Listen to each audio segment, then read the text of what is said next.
Hello everyone, welcome to our latest edition of the Cleveland Sports Show. I am your host, Darius Sethna. Thank you so much for taking some time out of your day to listen to our latest edition of the podcast. Yes, I know I took a week off. Probably not the best week to take off with all the action that's been going on in the NBA playoffs. But don't worry, Logan Purcell will be joining me in a little bit. We're going to break all the first round matchups down for you, what's happened, what we can expect moving forward, and our analysis on some of these pretty intriguing matchups in the NBA playoffs thus far. We're also going to keep you updated on the Premier League, the Columbus Crew, as well as FC Cincinnati. We'll also keep you updated on the Indians and what's been going on with them as of late, as they're in second place in the Central Division. We'll also talk about Julio Jones rumors, and we'll get Logan's perspective and analysis on what's to come for the All-Star wide receiver. Well, ladies and gentlemen, this is certainly an episode of the Cleveland Sports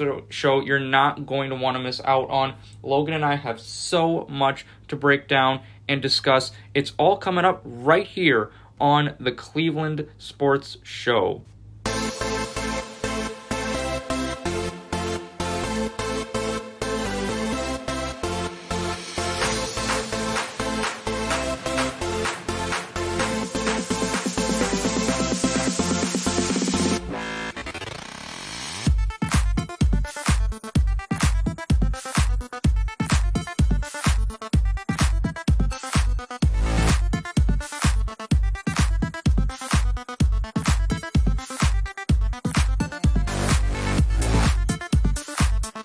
Ladies and gentlemen, this is Darius Sethna of NordoniaHills.news, and the Cleveland Sports Show starts right now. Welcome back, everyone, to another edition of the Cleveland Sports Show. We took a week off, but we are back. Logan Purcell will be joining me in a few minutes to talk about the NBA playoffs. We're going to discuss all the highlights and the matchups and what has happened in these last couple of weeks. We're also going to break down some soccer for you. Well, I'll be doing that first, as always, and then we'll talk about the Indians, and Julio Jones will be our NFL topic of discussion for today. But first, you know how we kick things off on the Cleveland Sports Show. We've got our sports fact of the day for you, and today is a special day for Patriots owner Robert Kraft. It is his 80th birthday. Today is June 5th, 2021, and Robert Kraft is 80 years old today, wishing him a very happy birthday. Now, Robert Kraft bought the New England Patriots for $172 million back in 1994. Now, with the success that the franchise has had with 6 Super Bowl rings and the amazing careers of Tom Brady and Bill Belichick, the squad is now worth $4.4 billion. That's right. 6 Super Bowls can really help your franchise in terms of value. Just look at what happened to the New England Patriots. Now, some additional facts about Robert Kraft that you may not have known. He actually, his first sports team was the Boston Lobsters of World Team Tennis. Now, when I think of Boston Lobster, I think of probably delicious lobster right off the coast. But the Boston Lobsters were actually a world tennis team that Kraft, along with 5 other business associates, would acquire, and this dates all the way back to 1974. So even in his early years, Kraft was very intrigued in terms of being associated with the sports world. Additionally, he founded the New England Revolution soccer team in 1996, 2 years after he bought the New England Patriots. He extended his reach of world sports by founding the New England Revolution in 1996. Now, the Revolution play in the same stadium as the Patriots at Gillette Stadium in Foxborough, Massachusetts, and I did not know that. That is a very interesting sports fact. He founded the New England Revolution in 1996, and it all stems from our original sports fact of the day. Happy birthday, 80th birthday for Robert Kraft, looking to win possibly a 7th Super Bowl ring with this new squad that New England has. They certainly can contend, especially with the talents of Mac Jones and Cam Newton at quarterback. We'll see what they do in the division. I am very much looking forward to seeing what the Patriots can do with this revamped roster. You know, they went all out in free agency, and they're looking to make some noise this coming NFL season. Now it's time to keep you updated with what's going on in the Premier League. And the Premier League season has officially concluded about a week ago. Sunday, May 23rd, was the last slate of games in the Premier League, and it is official. Manchester City have won the Premier League. They were in a pretty commanding position in that first place spot. They finished 12 points ahead of second place Manchester United. Manchester City had 27 wins on the season with 5 draws and 6 losses. Manchester United 6 wins less than Man City. They had 21 wins, 11 draws, 6 losses for a combined total of 74 points. Liverpool finished in third place in the Premier League. They had 20 wins, 9 draws, 9 losses for 69 points. Chelsea finished in fourth place with 19 wins, 10 draws, and 9 losses for 67 total points. And then Leicester City finished in 5th place with 20 wins, 6 draws, 12 losses. That gets you a combined total of 66 points. So those are the top 5 teams that finished in the Premier League this year. Teams that were relegated to the lower leagues due to their very poor records. The way this works is if you have one of the top 3 worst records in the Premier League, you are relegated to a lower league in England. Now, the teams that were relegated this year were Fulham. They only finished with 28 points on the season. West Brom finished with only 26 points. And then Sheffield United, who only finished with 23 points, have all been relegated to those lower leagues of England. Now, stats in the Premier League. Your top goal scorer is Harry Kane of Tottenham Hotspur. Kane finished with 23 goals on the season, and Mohamed Salah finished in second place, 22 goals on the season for him. Bruno Fernandes finished in third place, the Manchester City player, with 18 goals on this season, and then tying for fourth place, each with 17 goals, are Patrick Bamford of Leeds United and Son Heung-min of Tottenham Hotspur. Harry Kane also finished top in the league in assists with 14 assists on the season. Bruno Fernandes, who is the third leading goal scorer in the league, finished second in total assists when he tied with Kevin De Bruyne of Manchester City, each of those two players with 12 assists on the season. Jack Grealish and Son Heung-min tied for third place, each of those two players with 10 assists to finish off the season. Now, the upcoming season in the Premier League, the 2021-22 schedule, will begin on Saturday, August 14th of this year, and then will conclude on Sunday, May 22nd, 2022. So we only have a couple more months till the Premier League will kick off, but soccer fans, don't cry because the MLS is back in session. It's been going on for about a month now, and the Columbus Crew are definitely a team that you're going to want to keep your eye on. So the Columbus Crew, in between our episodes, our most recent episode and the last episode from a couple weeks ago, Crew have had 2 games thus far. They finished up a road trip in New York City. It was a 3-game road trip, and the Crew got a much-needed win with an 0-2 record. On this 3-game road trip heading into New York City, the Crew get a 2-1 victory over New York City FC. 2 goals by Crew superstar Lucas Zelarayan helped the Crew come back in this game. They were actually down 1-0 early on. In the 18th minute, Ismail Tajori scored for New York City to put them up 1-0, but 2 late goals by Zelarayan, one in the 82nd minute and then one in added time, gets the Crew a much-needed 2-1 victory over New York City. The Crew, although they were outshot by New York City 17-10, they did control the possession. Crew with 57% of the possession in this game compared to just 43% for New York City FC. Consequently, the Crew had a lot more passes than New York City. 501 passes in this game for the Crew compared to 389 for New York City FC.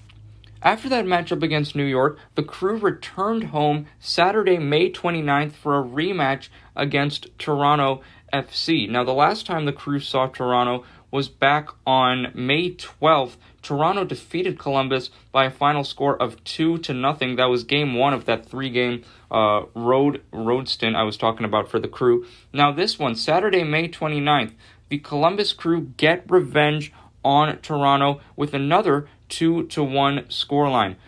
Luis Diaz Espinosa in the 12th minute got the party started for the Crew, giving them an early 1-0 lead. And then in the 21st minute, Yassi Zardes, Crew superstar forward, put the Columbus up 2-0.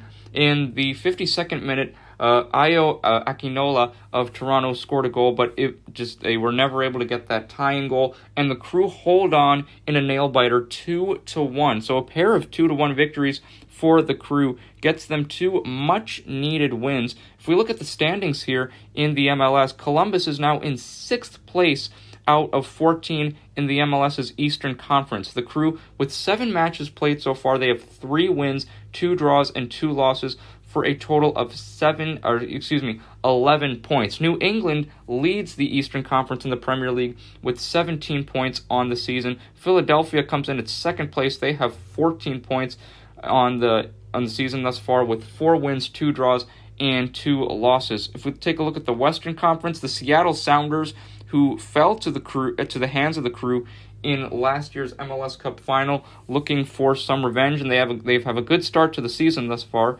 18 points for them, 5 wins, 3 draws. They have not lost a game yet. They are the only team in the MLS's Western Conference who have not even lost a game. There are a total of 2 teams in the MLS who have not lost a game yet. I just mentioned the Seattle Sounders. And in the Eastern Conference, it's actually Nashville who have not lost a game yet. Nashville, they are in 7th place in the Eastern Conference. They have 2 wins, 5 draws, but no losses on the season thus far, which gives them a total of 11 points on the season. Quick update with FC Cincinnati as well, Ohio's other MLS soccer team, who have had a more rough start on the season thus far. Now, only 2 games to report for FC Cincinnati as well. Saturday, May 22nd, was Cincinnati's most recent road game. They were playing against Montreal and got a much-needed win. This was actually a come-from-behind win for Cincinnati, a 2-1 victory over Montreal. In the 56th minute, goal scored by Montreal put Cincinnati down 1-0. However, once again, late heroics take over. Jurgen Locadia in the 70th minute tied the game 14 minutes later to tie this game at 1 goal apiece. And then in the 86th minute, in the closing minutes of the game, Gustavo Vallecilla scored to put FC Cincinnati up 2-1. FC Cincinnati would then retain that lead to get themselves a much-needed victory. However, Cincinnati would return home only a week later to face off against New England Revolution and would lose that game 1-0. And they would lose in the second half in the 70th minute due to a goal from Adam Buksha, which put New England up 1-0, and Cincinnati just never able to recover from that, got a loss in their most recent game. Now, FC Cincinnati's next game is not till Saturday, June 19th, where they take on the Colorado Rapids. They will then go up against Chicago on June 23rd. 3 days later, they'll be going up against Toronto FC on June 26th. Now, if we look at the standings for FC Cincinnati in particular, they are at the bottom of the Eastern Conference standings thus far in the MLS. Only 1 win, 1 draw for Cincinnati, but 4 losses, which have really been detrimental in the tables. They only have 4 points on the season thus far, and that actually ties for the lowest number of points for a team in the season thus far in the MLS. Chicago is the Chicago Fire, the only other MLS team with 4 points. So Chicago and Cincinnati, the two teams with the lowest number of points in the MLS this season. And that concludes our soccer news this week on the Cleveland Sports Show. And now, ladies and gentlemen, we're back with some NBA talk, the NBA playoffs. I mean, this has been a very wild playoffs. I can't remember the NBA playoffs being this insane. And Logan Purcell, Nordonia freshman, who is joining me now, we're going to talk about this and break it all down, Logan, because this has been one heck of a playoff year in the NBA. Let's start with the Eastern Conference. We'll take that side, and we're going to break down each series because 7 of the 8 first-round series have concluded. The only one that has not finished yet is the Clippers-Mavericks series. We're going to break that down last. But first, let's get into this Heat-Bucks series, Logan. This was one where I had Bucks taking this thing in 6 or 7. You actually had the Miami Heat taking this one, and I don't think anyone was thinking this. Bucks sweep the Miami Heat. The only competitive game in this series, Logan, was Game 1, where Chris Middleton hit a game winner in overtime to defeat Milwaukee, as Milwaukee defeated the Heat 109-107. The rest of the games were absolute blowouts. Game 2 for the Bucks, 132-98 victory. We look at Game 3, 113-84 victory for Milwaukee. And then in Game 4, they finished the sweep in Miami. They sweep the Heat. 120-103 was the final score of Game 4. So I'm going to ask you this, Logan, because neither of us were predicting this result. You had the Heat winning this series. I had the Bucks. So are you more impressed with what Giannis was able to do and this big three of Milwaukee getting it done against the Heat? Or were you more disappointed in Jimmy Butler's and Bam Adebayo's performance in this series? Because we look at games, in those blowout games, like Game 2, Jimmy Butler did not have a good scoring night. 10 points in 32 minutes for Jimmy Butler. That's not going to get it done. And Jimmy Butler really never had a breakout game in this series. So what were your thoughts on this Bucks sweep of the Miami Heat?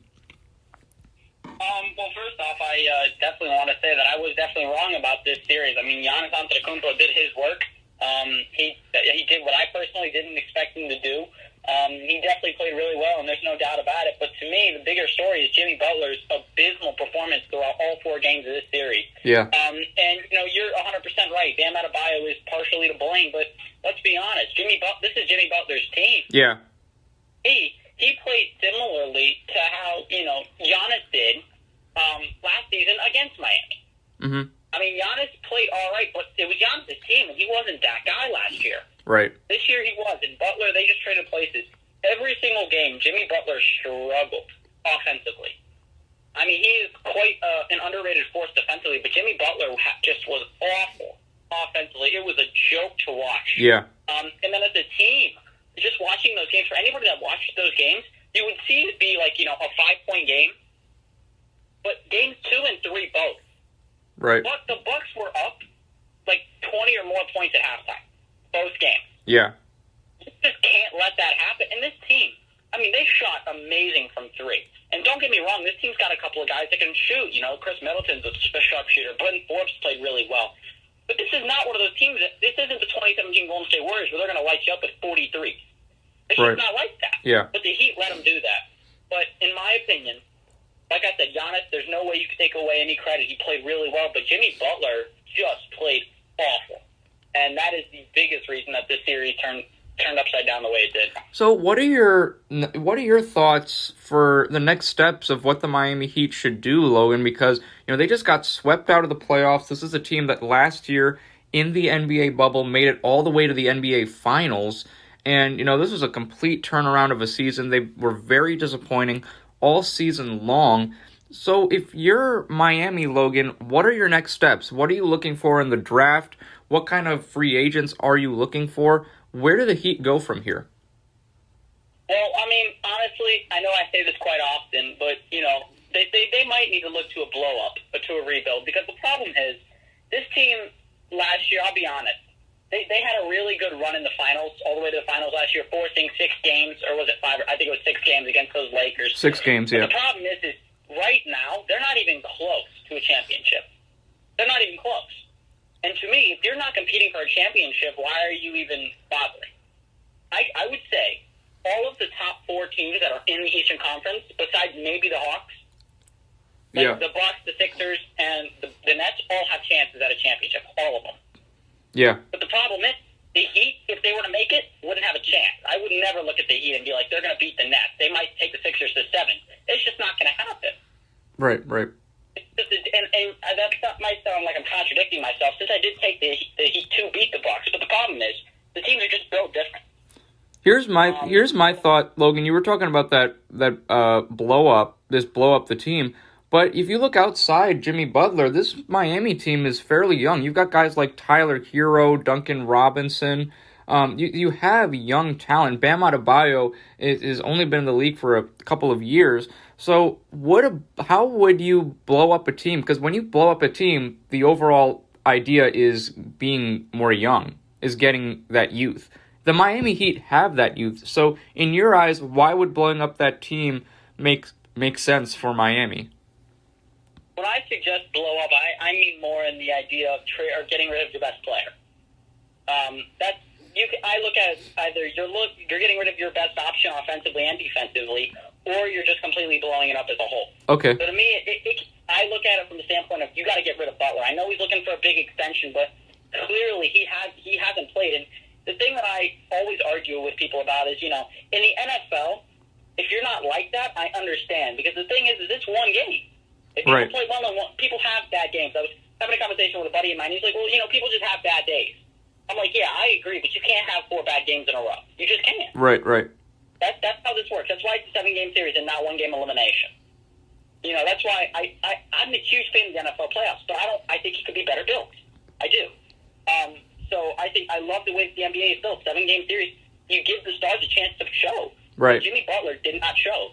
So to me, he's not worth the extension that he's going to be asking for, more than likely max, if not near. Yeah, and this was just this may have been the most shocking first-round result we had in the playoffs in the first round this year. Let's go to another Eastern Conference matchup, Logan. Let's talk about Hawks-Knicks. Now, the Hawks defeated the New York Knicks in 5 games. They won 2 of the 3 games at Madison Square Garden. This was a game where this was a series, rather, where I had the Knicks taking this series in 7 games. I thought each team would hold serve on their home court.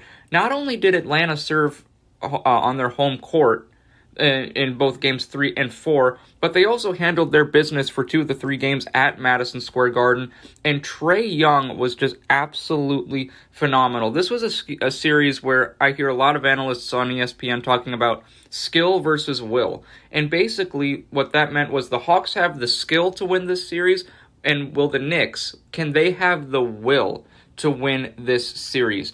And it turns out skill overpowered will in this playoff matchup, and the Hawks, they looked dominant in all of these games against the Knicks. It's not like they were just, game 1 was a close game, but, you're talking about games 3, 4, and even 5.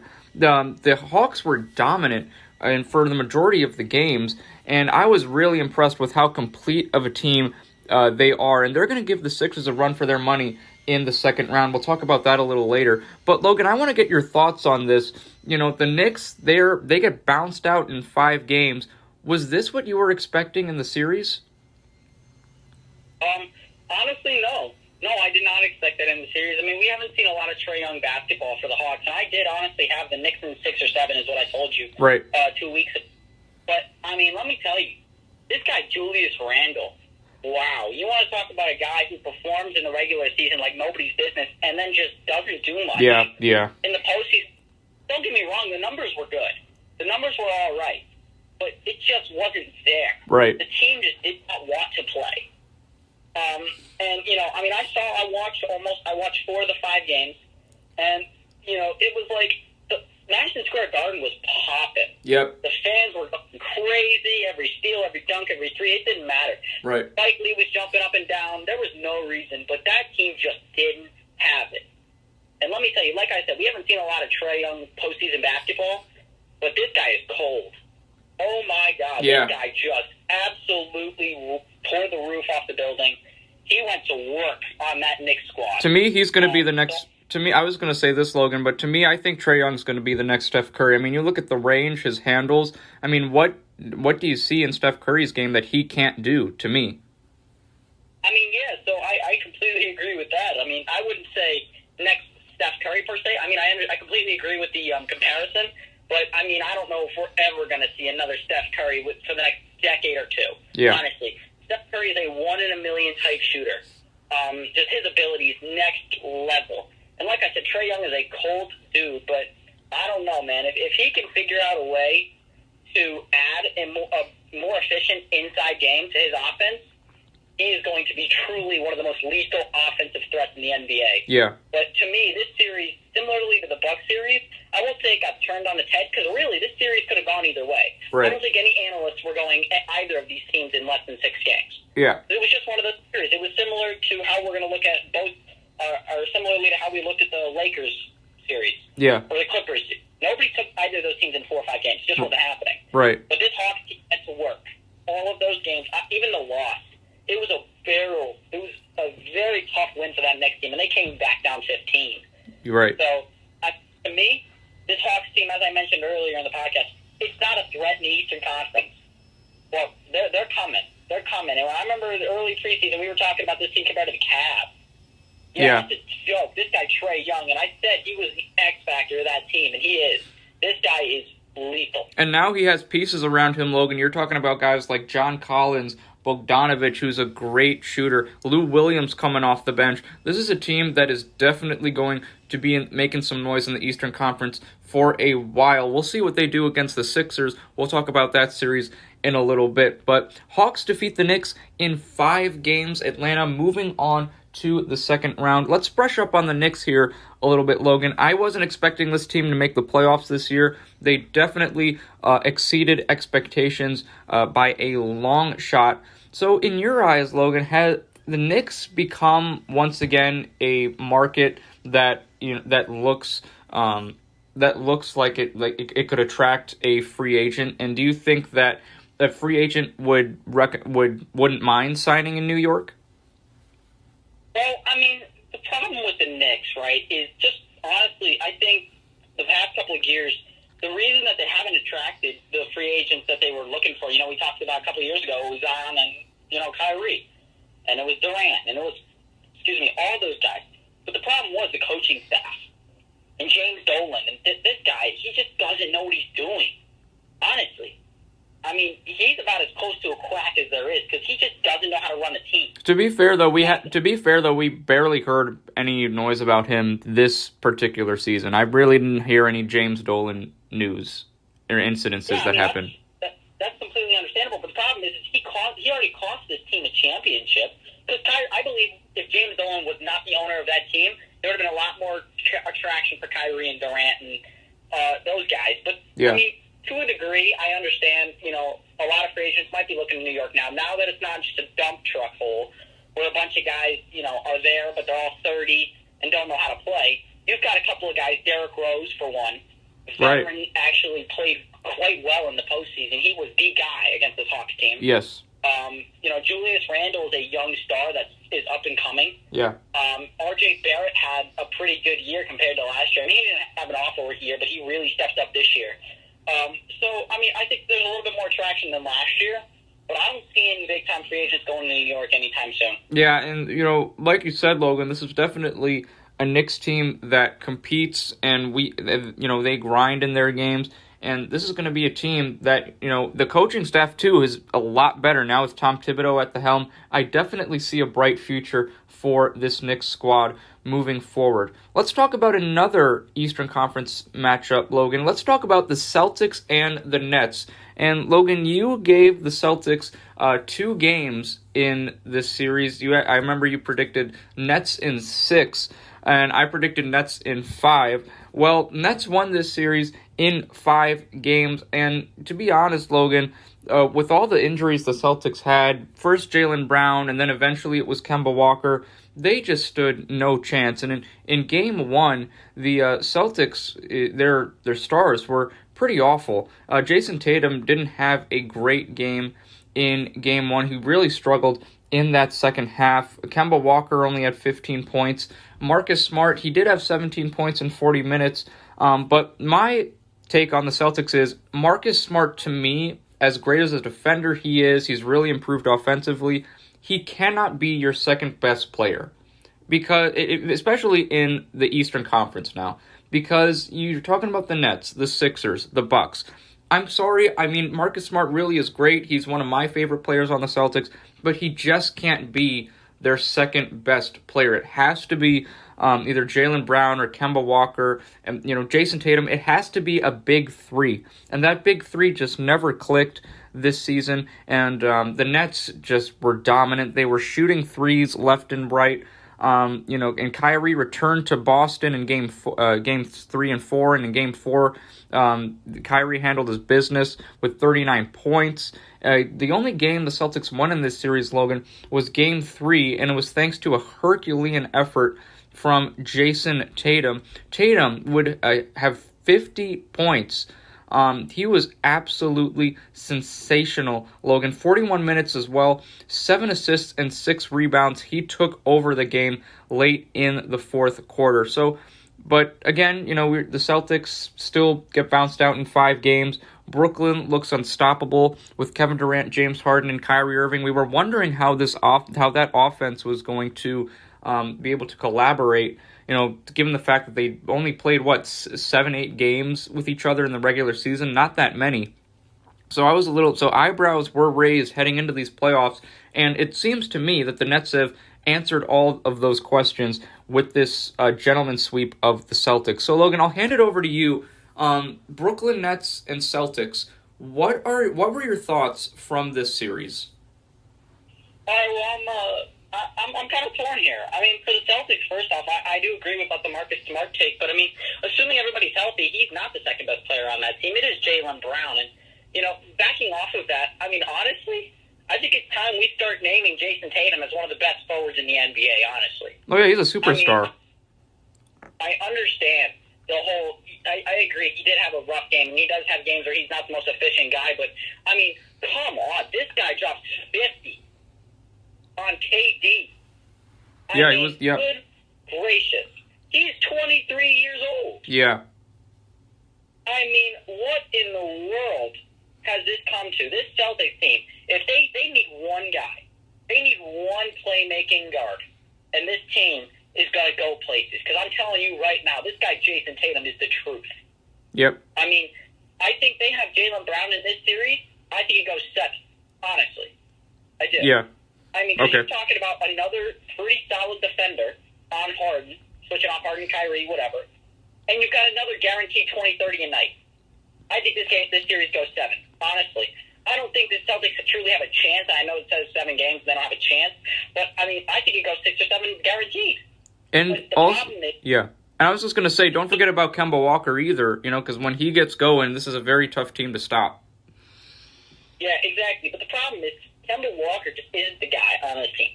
I was so excited. I was pumped. I was talking to my dad. I was like, oh, my God, I'm so excited to get this team rolling this year. I think we got a chance at the chip. And then Kemba Walker played like not Kemba Walker. Right. So I just don't think he was a fit. I think Brad Stevens, now the new basketball manager of operations for the Boston Celtics, right, will make a move involving Kemba Walker. I've heard, just to put it out there, I've heard rumors of a potential move for Bradley Beal. Just they're looking at it because the Wizards, obviously, I think it's pretty clear that they might be looking to blow it up, truly, because that team isn't very young. Yeah. They've got a couple guys, not a super young, it's not the Heat. So I've heard a couple of teams talking about, or a couple of guys in the Celtics organization talking about, possibly looking towards Bradley Beal. But back to the series, I think Jason Tatum and this Celtics team is one really good guard away from a championship run, honestly.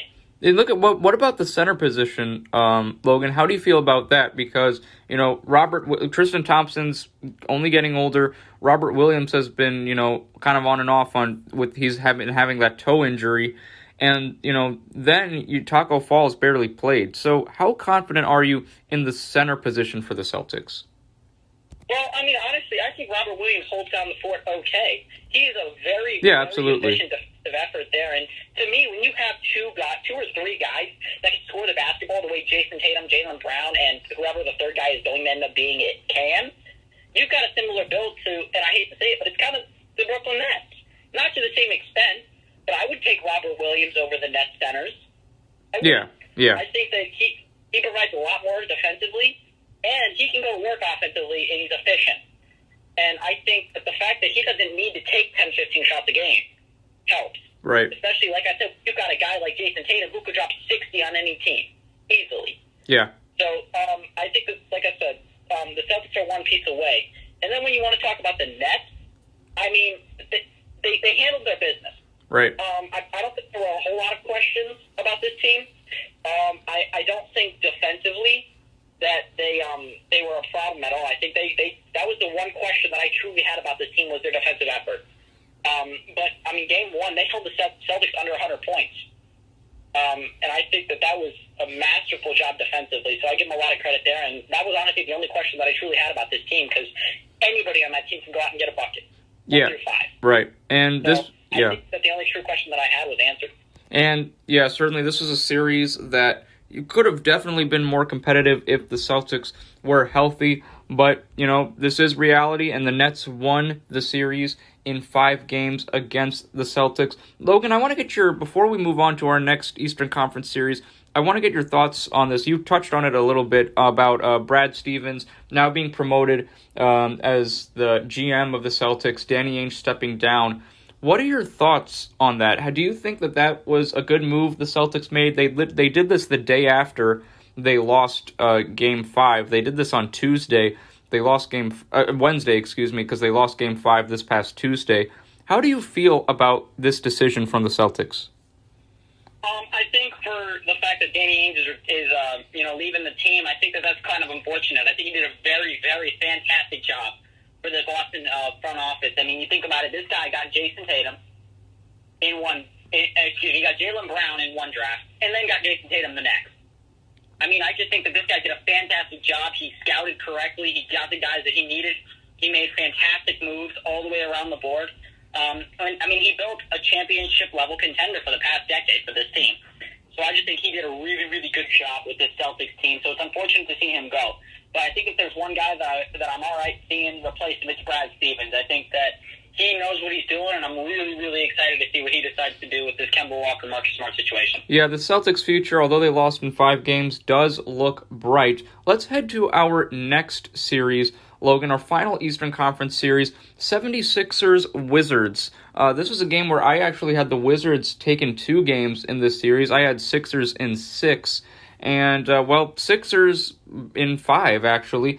Ben Simmons, Joel Embiid defeated the Washington Wizards in 5 games. Now, Embiid got hurt in Game 4, hurt his back on a hard fall, and did not play in Game 5. But it was no big deal because Seth Curry handled his business in Game 5 with a tremendous shooting performance. He had 30 points in the game, his leading scorer for the Sixers in Game 5. Finished in 31 minutes to go along with 2 assists. So when I look at this series, Logan, I look at just the fact that the 76ers were the bigger team, they were the more experienced team, and quite frankly, they were the more skilled team. I know Washington had the better backcourt to me. When you talk about guys like Russell Westbrook and Bradley Beal, it doesn't get any better than that. But other than that, Logan, this Washington Wizards team just didn't look very complete to me. I think Rui Hachimura is definitely making a name for himself, and I think he has a very, very bright career ahead of him. But I think the 76ers were just more battle-tested. They're more built, honestly, for a championship run. And the Wizards, quite frankly, outside of their backcourt aren't. That's what I saw in this series. 76ers, just the more talented team. Yeah, I had the Sixers in 4 games. I had the Sixers in a sweep. And honestly, Game 4, I thought the Sixers were going to pull out. But I mean, the Ben Simmons situation, the whole hack of Simmons, that was unbelievable. Yeah. I mean, oh my goodness, they just constantly started going after this guy. I think they said before the game that he had been, before Game 4, he had been shooting 1 for 11 from the line. That's not going to cut it. Oh, that's not even acceptable. How do you have an NBA position shooting 1 for 11? I could shoot 1 for 11 blindfolded. Yeah.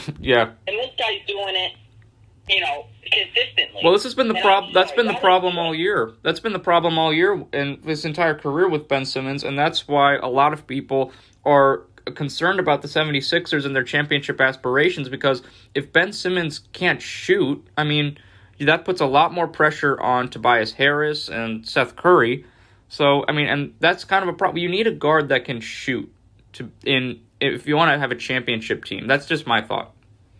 Yeah, I mean, I know I'm going to reference with something that Stephen A. and Doc Rivers were talking about. Doc Rivers in an interview was asked if he would ever pull Ben Simmons in late game because he can't perform.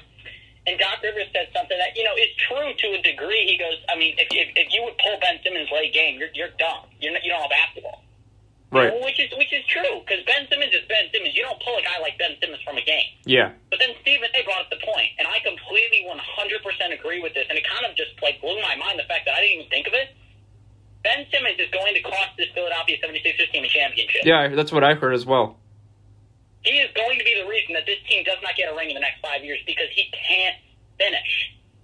Yeah. I mean, he can't shoot any. It's not like this guy can hit mid-range. He just can't shoot threes. He's not a great free throw shooter. He can't hit anything that isn't in the paint. Yeah. Anything that's over 6 foot away from the basket, he cannot finish. Yeah. And that, to me, is just unacceptable on another level. I don't care how good your defense is. And it's not like... This guy is a jump shot away from LeBron James. Exactly. Honestly. And it's not like we're asking him, Logan, you don't have to be like a 50, 40, 90 guy. You know what I mean? But it has to be respectable. I mean, look at LeBron. He's not a 50, 40, 90 guy. I would take 70% from the line from Ben Simmons. If I could get 70 to 75% from the line, I would be perfectly fine. Honestly. Yeah. Honestly. And it's not a matter. And honestly, and this is probably the biggest problem. And Stephen A. also said this. He said, it's not a matter of the fact that he can't shoot threes. There's a lot of guys who can't shoot threes, but right. he takes them. You have to respect the fact that they will shoot. Ben Simmons doesn't even attempt them. Yeah. I mean, it's just absurd. And this team is not going to win a championship with Ben Simmons as their second best scorer. You said the same thing about Marcus Smart and the Celtics. They're not going to win it with him as their second best scorer. Yeah. It just will not happen. Yeah. So unless Seth Curry continues the rest of the playoffs, averaging 25 to 30, this team's out next round, if not this one, honestly. Yeah, we'll talk about the 76ers and their playoff matchup with the Hawks in a little bit, Logan. But, as of right now, 76ers defeat Wizards in 5 games. Let's look at the Wizards side of things real quick here. Logan, do you expect Russell Westbrook to be in the nation's capital for the foreseeable future, or do you think Russell Westbrook in D.C. is just a one and done? I don't really see why he would re-sign there. Unfortunately for Washington, it's not a big capital team. It's not a team that's going to draw a Kevin Durant, a LeBron James, a Kawhi Leonard. It's just not going to happen. I don't think Russell Westbrook has the personality nor the level of basketball play still at this point to draw that kind of talent. Right. I mean, we saw him draw Paul George to Oklahoma City, and we all saw how that worked out for him. Damian Lillard being the end of that. But right. To me, I just think that it's a one-and-done kind of thing. Maybe he signs one more year just to try it if Brad Beal wants to try one more year, but I don't see why he would. This Brooklyn Nets team isn't going anywhere, unfortunately, for everybody. I think even Brooklyn Nets fans are going to get kind of sick of it next year. It's just like the Warriors. It's just like the Warriors. It might even be worse. But their defense is much worse than the Warriors, I can tell you that much. That is 100% true, but I would never. I mean, don't get me wrong. I love me some Klay Thompson, but he's not James Harden. He's not James Harden. Right. And I don't think he's Kyrie Irving. He's lethal, but he ain't Kyrie Irving. Mm-hmm. And clearly he's not Kevin Durant on both teams, but it doesn't matter. But I don't see why he would re-sign there. Especially, let's be honest, the only thing keeping him from being a top 5 point guard all time is a championship. Right. But until he wins a championship, I can't put him top 5. Yeah. I just can't. Yeah. And I know it's one of the things where, winning isn't everything. It kind of is. It is a lot Absolutely. of everything. Because if you can't win, then how do we justify greatness if you've never won. Yeah, absolutely. There's no justification for it. Anybody can put up numbers. Anybody. And his numbers are honestly magnificent. He's a very talented basketball player. All-time leader in triple doubles. Yeah. But he's never won, and I just can't justify putting him top 5 if he's never won. Yeah, and the last time Russell Westbrook was out of the first round, Logan, was back in 2016 when he was on the Oklahoma City Thunder, when it was him, Kevin Durant, Serge Ibaka, and they made it all the way to the Western Conference Finals. They blew that 3-1 series lead against Steph Curry and the Warriors, that 73-win team. Since then, Russell Westbrook, the only other time he's been out of the first round was when he was with Houston in the bubble last year, and they got bounced out in 5 games. So Russell Westbrook really hasn't had a deep playoff run since that 2016 Western Conference Finals berth with him and Kevin Durant. And it's a tricky situation in Washington right now, and it's going to be intriguing to see what they do moving forward. You were talking about Bradley Beal. He's probably their one commodity in terms of trading. So we'll see how it all works out. Well, Logan, that concludes the Eastern Conference side of things. Let's move on to the Western Conference. Let's start with our first series. I want to talk about the Jazz and the Grizzlies here to start off. This was a series when I saw the final results for Game 1, Logan, I was a little bit shocked. Memphis took a 1-0 lead in the series.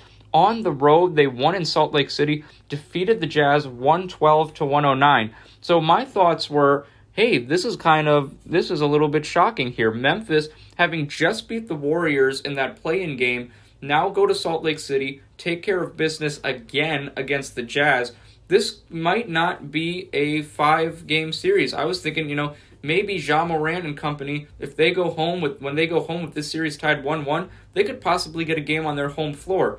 But then Donovan Mitchell happened, and Donovan Mitchell returned and put all Grizzlies fans back to reality.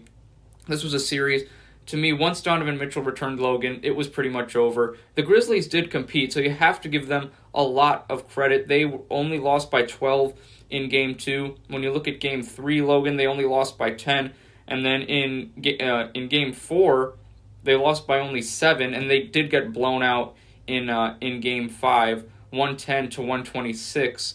But this was a Grizzlies team who competed for the majority of this series, Logan. But once Donovan Mitchell returned, it was pretty much lights out for me. Because this, I've been talking about this Jazz team all year.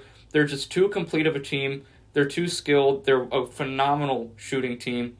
And that's what the Grizzlies were dealing with here. And they had no shot. Yeah.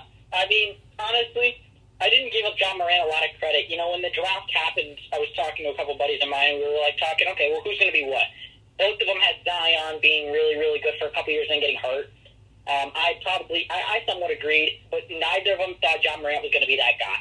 And I gave him a lot of credit. I was like, Ja Morant is going to be a star in the league. He is so talented. Yes. And he performed. He did. But similarly to Russell Westbrook, even with the young team that the Grizzlies were, I expected a little bit more out of him, winning-wise. I mean, a lot of people are, the Jazz suck. The Grizzlies suck. They don't have anybody. They got Jaren Jackson, who is a decent player, decent enough to play.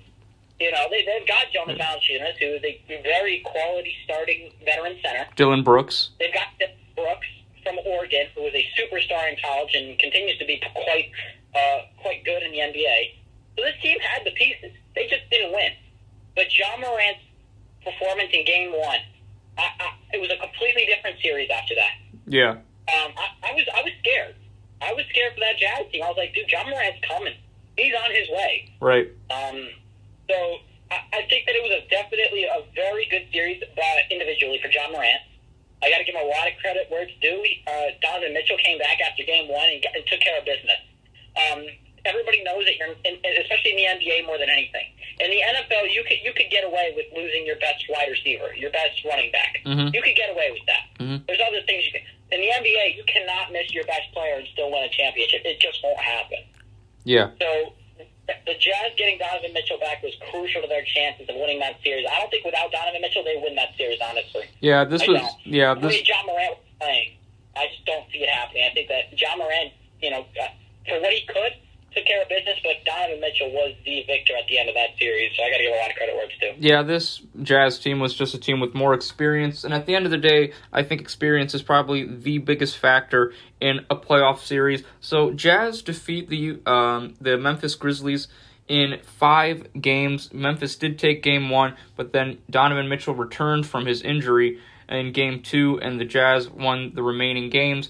Win this series 4-1. They will now play the winner of the Clippers-Mavericks series. We'll get to that in a little bit, Logan. Let's talk about another playoff series. Let's talk about the Nuggets and the Trailblazers, Logan. This was a series where I had the Trailblazers in 6 games because I just believe that Damian Lillard was the MVP of the league this season. Just how he basically has carried this Portland franchise, and this is a Denver team without Jamal Murray. So I thought, and without Will Barton as well, 2 of of their best scorers.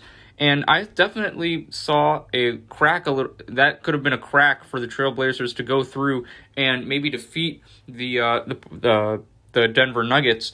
And I was wrong. But this was a competitive series for the most part. Denver won this series in 6 games. It did take them 6 games. This is another series, Logan, where I thought that, like that Hawks-Knicks series, it's going more than 5 games. That's what I thought when I saw this playoff matchup, and it did go more than 5 games, but I was a little bit disappointed, honestly, with how much of the load Damian Lillard had to endure.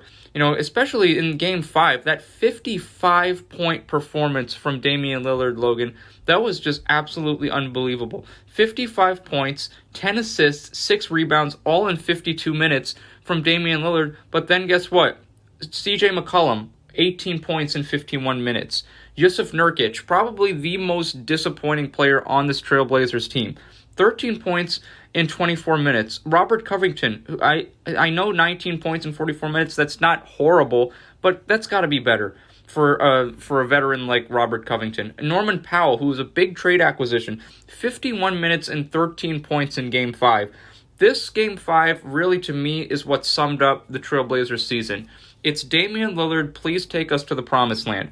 Now, Carmelo Anthony, it's been great to see him revive his career in Portland. He really has been special, but he's clear, he's getting older. He's not going to be that franchise player anymore. CJ McCollum, he's a great scorer, but he has to be on that same level as Lillard, and I just don't think he is. Lillard has basically had to carry this team. He carried them in this series, and Denver, to me, was the more complete team. Despite losing Jamal Murray, you got this guy, Facundo Campazzo, stepping up. Jokic was handling his business.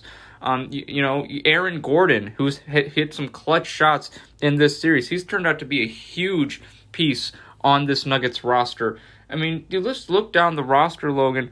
The Nuggets, to me, and this was without Jamal Murray and Will Barton too, they are making a case as to being the deepest team in the NBA. And that was basically what I got out of this in terms of this series. The magic word for me was depth. And the Nuggets had more of it. The Trailblazers' depth was Damian Lillard and CJ McCollum, to be quite honest with you.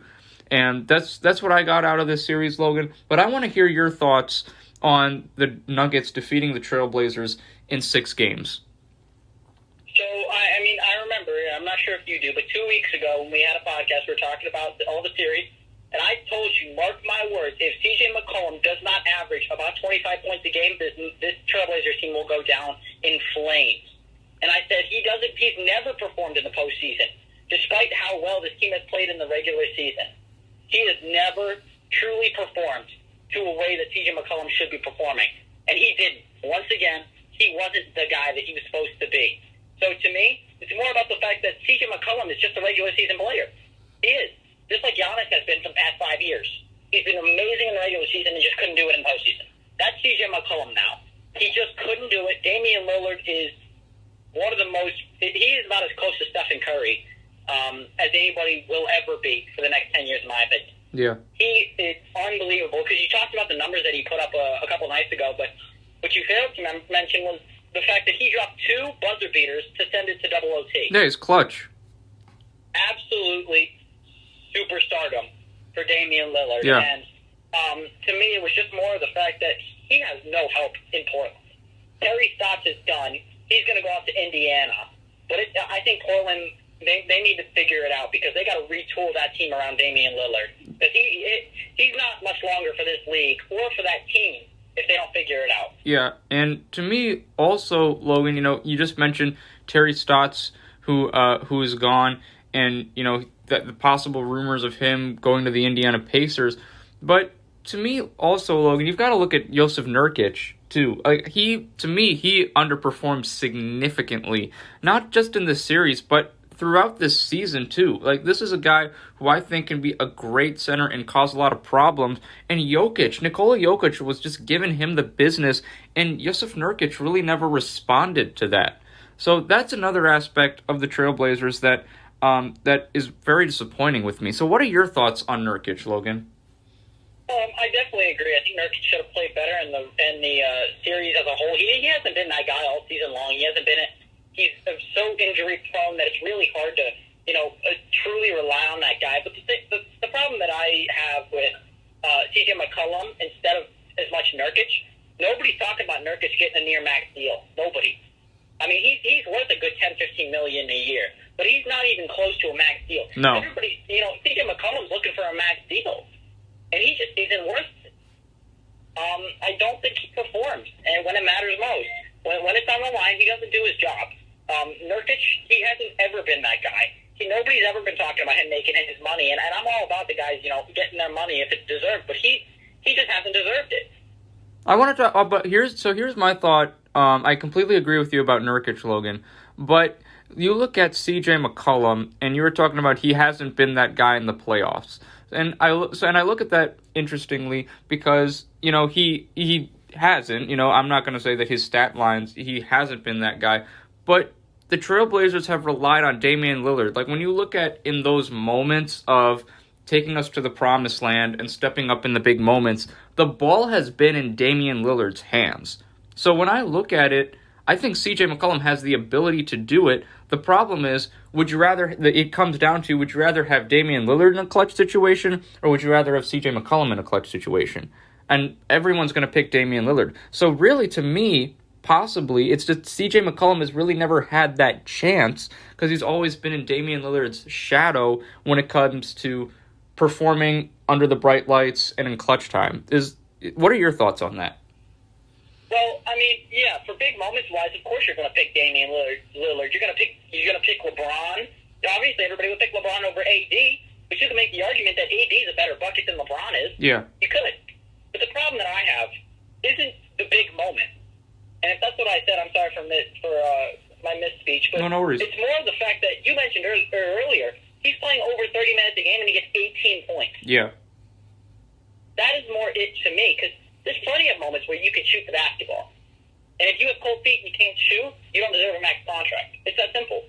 If you don't perform throughout a game, not as much the big moments, because if you don't get shots in big moments at the end of the game, then that's fine. Because you got a guy like Damian Lillard. I've already, talked about how amazing Damian Lillard is, but it's just more the fact that he doesn't perform over a 45-minute stretch. He just doesn't get it done throughout the course of a game. Big moments, call it what you want. You don't get the shots, that's fine. But when you're not even getting 20 points in a game, that's not acceptable. Yeah, and to me, Logan, I definitely see. I mean, a lot of people are wondering, can this backcourt of Lillard and McCollum ever win a championship? And they the only time they went out of the first round in these last few years, Logan, was 2019 when they made it all the way to the Western Conference Finals. Again, got swept by the Warriors, who were without KD at the time because he was injured. So a lot of question marks surrounding this Blazers organization. Do you think that Damian Lillard might want to find his way out of Portland? Because we know that he's extremely committed to that city and that franchise, but do you think it might be time for him to consider leaving this Portland, Oregon? Emotionally, I don't know about that. I mean, as you said, he's talked many times on podcasts and different interviews that he doesn't want to leave his home in Portland and doesn't want to leave Portland, Oregon. He wants to continue to play for the Blazers, but I will tell you this much. The Portland Trailblazers will never win a championship with Damian Lillard without any help. No way. their best player. They will never win a championship with C.J. McCollum as their best player, or as their second best player. It won't happen. Because until this guy shows me that he can play, I can't. I cannot give him that kind of credit and tell you that they've got a chance, because they don't. It just will not happen. Because let's even assume they do make the finals. You think they're telling me that they're going to be one of those Eastern Conference superpowers? It's just not going to happen. Yeah. I don't see this team doing anything with C.J. McCollum as their second best player. It just will not happen. So from a championship winning standpoint, I think it was time to go 2 years ago. Yeah. But when it comes to emotional, I understand. I would stay if he's that emotionally attached to this organization. But if not, then it's time to go. Yeah, and we'll see what happens. Damian Lillard still has some more years on his contract with Portland, so this is going to be an interesting scenario. But in terms of this year, Denver Nuggets defeat the Portland Trailblazers in 6 games in this first round matchup, 4 games to 2. Denver defeats Portland. They will play the Phoenix Suns in the second round. And speaking of the Phoenix Suns, Logan, this was definitely not what I was expecting. Phoenix Suns defeat the Los Angeles Lakers. LeBron James and Anthony Davis are out. They are no more in these NBA playoffs. And I gotta tell you, Logan, these Suns are for real. They are not messing around at all. Chris Paul got hurt in Game 1 of this series between the Lakers and the Suns, hurt that shoulder. But then Game 4, we go over to Game 4, he looked better. He looked like Chris Paul again. And that's when the Suns won 3 games in a row. The Lakers did tie this series up in Game 2 at 1 game apiece, and even took the lead in Game number 3 by defeating the Suns 109-95. But then in Game 4, Anthony Davis hurt his groin. He was out for Game 5 with the series tied at 2 games apiece. That was probably the most surprising result of the series. The Suns destroy the Lakers in Game 5, 115-85. And then in Game 6, this game was over to me, Logan, after the first quarter. I mean, what was the score? 36-14 in Game 6. The Suns were destroying the Lakers at the Staples Center in LA. This was a very surprising result for me, Logan. And I'll be honest with you, if the Lakers were healthy, I would have taken them to win this series. I took them to win this series in 7 games. Logan, I think you had the Lakers in 5, if I'm not mistaken, and I had them in close games. Yeah, and when the injuries just were too much for the Lakers to overcome. But then when you look past the injuries, and Stephen A. Smith on ESPN First Take brought up some points. You look at Dennis Schroeder, who wasn't. I thought he would be the 3rd best player on this team. He threw a goose egg in Game 5, 0 points, and then you go, it's just like he wasn't that guy all season long to me.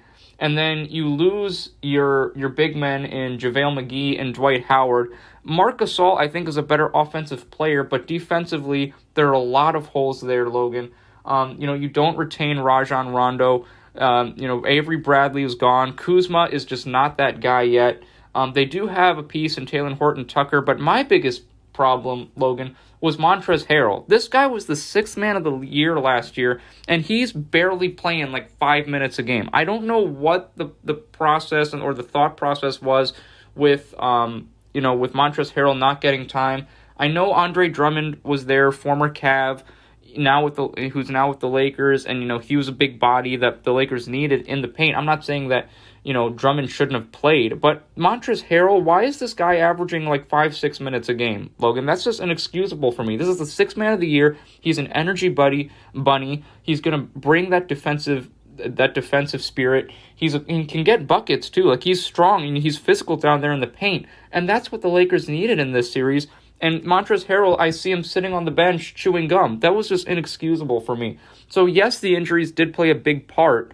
But also, there were some little factors like Montrezl Harrell and the defense that also contributed to the Lakers getting bounced out in the first round. So what are your thoughts on this series, Logan? Because there's so much to break down.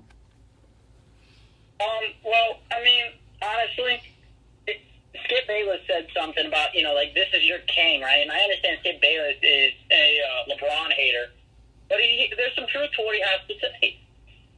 This Suns team is real. You mentioned it already. I wasn't sure if I believed in it yet. I do. This team is real. Yeah. Devin Booker is a superstar.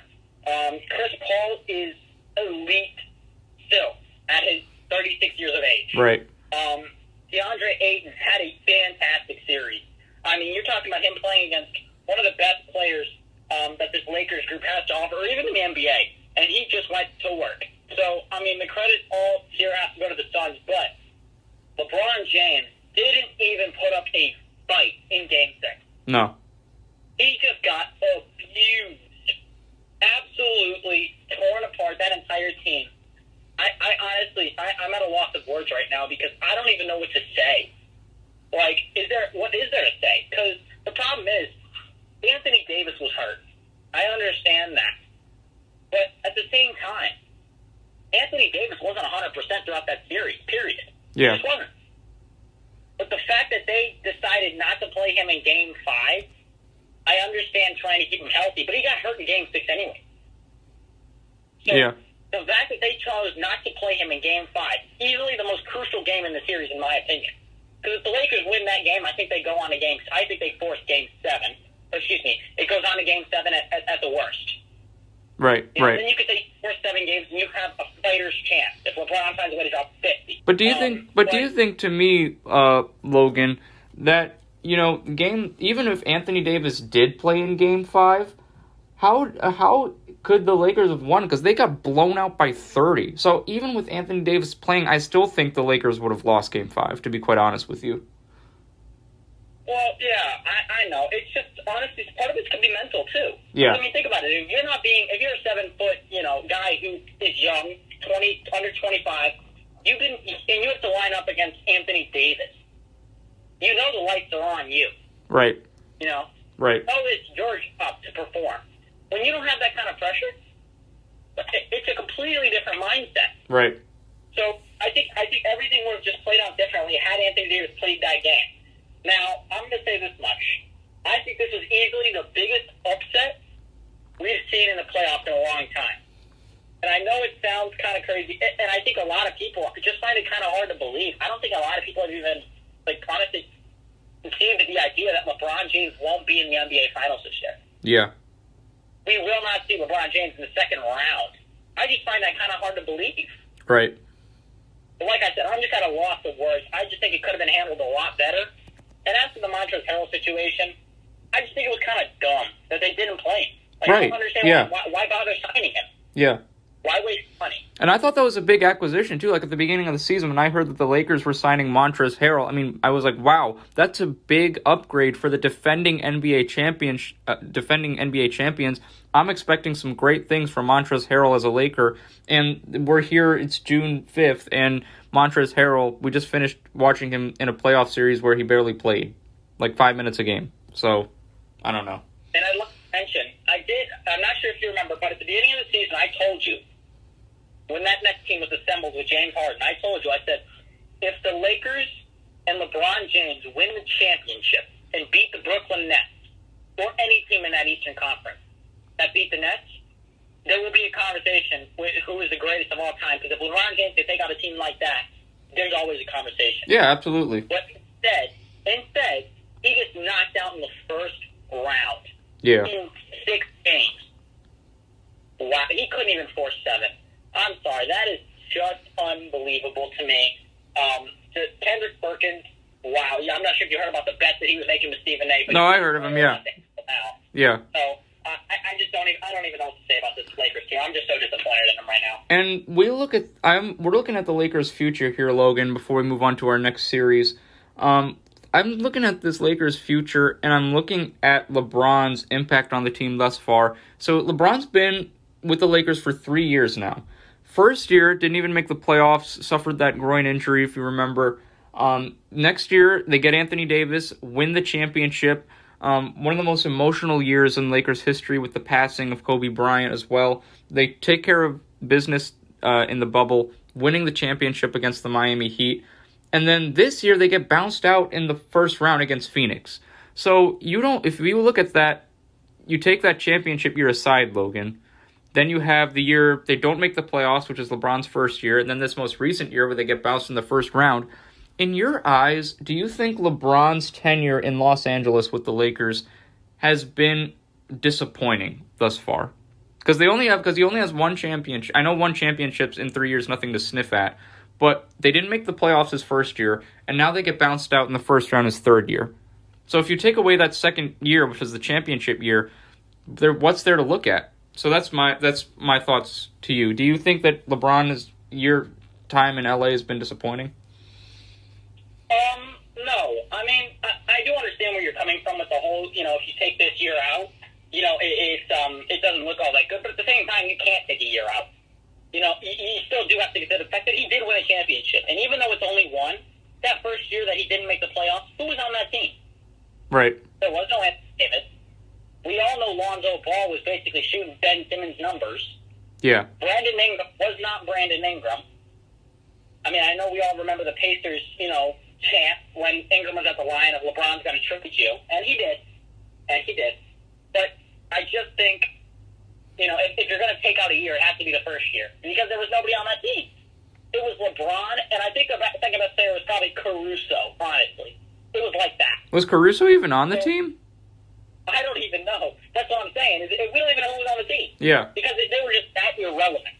Not to mention, I'm not sure if you remember, LeBron had a groin injury the entire last 3 months of the season. Yeah, that's what I brought up, yeah. So, if you were going to have to take out a season of that 3-year tenure, to me, it's got to be the first one. Even though the COVID year, they still had to play the Denver Nuggets, who took out the Clippers. Yeah. So, to me, I think I got to give LeBron credit for winning a championship. But let me tell you, all the credit just completely diminished down to nothing after that first round bounce by the Suns. I think it was a fantastic series. I loved watching. I think I actually watched all 6 of those games. Yeah. But I give a lot of credit to Devin Booker. He just absolutely worked. Yeah. And he finally, and I told my dad, I said, you know what? It is a sin that this man had to play on that team for all those years. Yeah. And I am sorry. That is unacceptable for that Suns team. But they got this guy, the people that he needs. And this Suns team is a true threat to this NBA championship this year. I will say that much right now. Mark my words. If Devin Booker and Chris Paul continue to step up, this team is going to make a trip to the finals this year. Yeah, that is a pretty bold prediction, Logan. We'll see what happens. The Suns are going to definitely be battle tested in this next round. They're going to be facing off against the Denver Nuggets. But let's talk about our final first round matchup in the NBA in the Western Conference, Logan. This is the only first round matchup that is still going on. All the other ones have concluded. We're talking about Clippers versus Mavericks. And this is a series, Logan, where the Clippers have been the same old Clippers to me. That's what it comes down to me. This is the first time in NBA history where the road team has won the first 6 games in a playoff series. That is unbelievable. When I looked at the Dallas Mavericks, when they took a 2-0 lead in after Game 2, and they basically destroyed any hopes of the Clippers getting home court back, I was thinking to myself, what were the Clippers doing resting Kawhi and Paul George those last 2 games of the season? Because if they got that 3rd seed, they could have had Portland, which would have been a much easier matchup for them. But instead, they have Dallas with Luka Doncic. You've got guys like Tim Hardaway Jr., Jalen Brunson. Boban Marjanovic has been playing well in this series. You accumulate all of that, and it's just a tougher match. Dallas, to me, is a tougher outing than Portland. I know we were talking about how great Damian Lillard was, but Dallas, to me, is a more complete team than Portland. So the Clippers had their problems. In Game 3, they were down big in the first quarter. In Dallas, I thought they were going to get swept, heading and lose Game 3 and then eventually get swept. But they come back and they actually pull it off, Logan. They tied this series at 2 games apiece, heading back home to Game 5 at Staples Center. And a lot of people were wondering, once the Clippers tied that series, Logan, I thought as well that the Clippers were going to win this series in 6. After taking those 2 in Dallas, I thought the Clippers had taken any hope the Mavericks had of winning this series, especially going back on their home floor for Game 5 at the Staples Center. But how wrong was I? Mavericks defeat the Clippers in Game 5, a huge road win, 105-100, Logan. And I thought, you know what, same old Clippers, here we go. Game 6, I thought the Mavericks were going to win it, to be quite honest with you. I just thought the Clippers, it was a doomed situation. But guess what? I saw Kawhi Leonard last night in Game 6 with the money on the line, Logan. That may have been the best performance I've ever seen Kawhi Leonard put forth. I mean, his ability, he locked down Luka for the most part. And then what I saw on the offensive end from Kawhi was incredible. His in throughout this series, especially the games in Dallas, he's been terrific. He's had games where he's put up 41 points. Look, he put up 41 points in Game 2, if I'm not mistaken. He's been doing his business. He was sensational last night. And as I said, that may have been the best performance I've ever seen Kawhi Leonard play. And then guess what? You have Paul George. The playoff P, as for this year, these playoffs for the most part, Logan, the playoff P talk, I think, has kind of should be diminished a little bit because Paul George has been doing his business in these playoffs. 20 points in 46 minutes. Reggie Jackson was the second leading scorer last night for the Clippers. 25 points in 38 minutes. And the Clippers get a huge win on the road against the Mavericks to tie up this series 104-97. So Game 7 will be tomorrow afternoon, Sunday afternoon, from Staples Center in Los Angeles. If the Clippers are the same old Clippers, they're going to lose tomorrow. But they could also turn the tide and be the first home team to win this series, to win a game in this series. So the winner of this series, Logan, will face the Utah Jazz in round 1. Utah is going to have home court no matter who wins tomorrow because they were the first seed in the Western Conference. So, Logan, this is a series where I'm just baffled right now. I still can't believe what's been going on with this series.